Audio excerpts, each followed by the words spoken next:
Today we are diving into software architectures for embedded systems, the structural blueprints that determine how our devices respond to the world. So let's begin.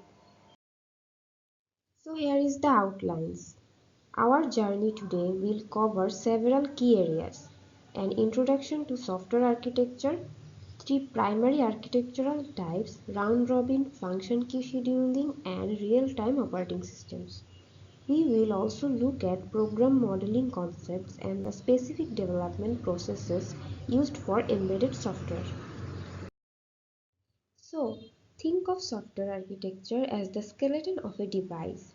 It's not just the code, it's the master plan that dictates how components talk to each other and how the system reacts to the world around it. The most basic approach is called round robin. We can imagine a manager walking around an office asking every employee, "Do you need anything?" one by one. If they do, he helps. If not, he moves to the next desk. It's perfect for low stakes machines like a microwave or a digital clock.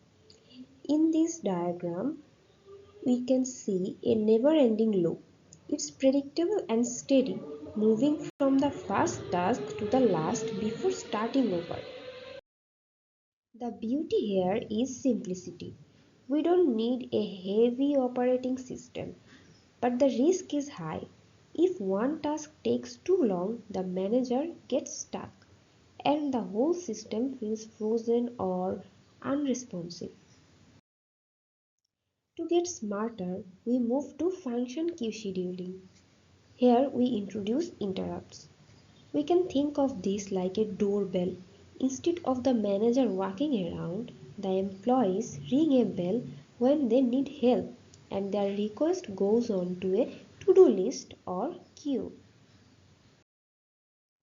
It works through two main components: interrupt service routines and the main loop.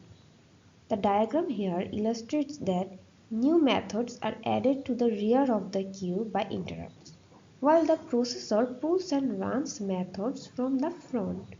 It ensures that the system is always reacting to the latest hardware requests.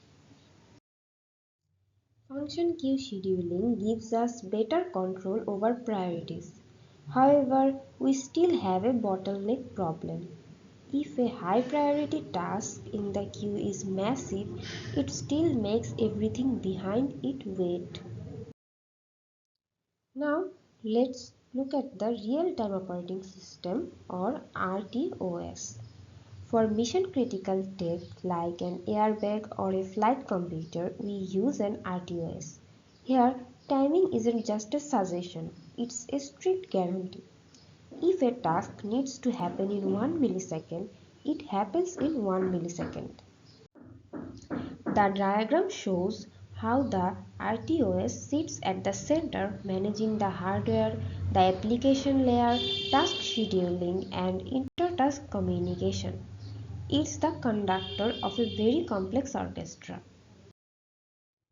As for the characteristics, the most important feature here is preemption. This means if a life-saving task arrives, the RTOS can instantly kick off whatever is currently running to handle the emergency. It is perfectly predictable, which is why we trust it with our lives. So, what is the concept of embedded program modeling? When we design these, we look at the hardware. A single processor is like a chef working alone. He's fast at switching between tasks, but he's still only one person. Multiprocessors are like having a full kitchen crew. True parallel work happens at the same time. From the comparison table, we can see that single processors keep costs low and logic simple. Multiprocessors give us the raw power needed for modern AI or high-end graphics, though they are much harder to coordinate. The development of an embedded system follows several key stages. First is requirement analysis. where we define the functional requirements and hardware constraints like RAM, power, speed, and timing. Next is design, where the system architecture is chosen, such as an RTOS or round robin approach, and hardware and software modules are planned. Then comes implementation, which involves coding, driver development, and cross compiling the code for the target hardware. After that, we move to testing and debugging, performing unit integration and system tests using simulators, emulators, and in-circuit debuggers.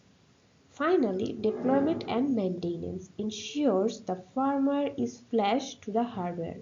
Updates are applied, bugs are fixed, and long-term support is provided. Finally, how do we build this? A common approach is the V model.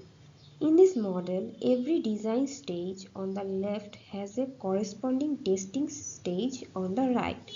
For example, module design is verified by unit testing. This ensures reliability and that all requirements are strictly met. Whether it's a simple loop or a complex real-time kernel, the architecture is what makes our technology reliable. Thank you for listening.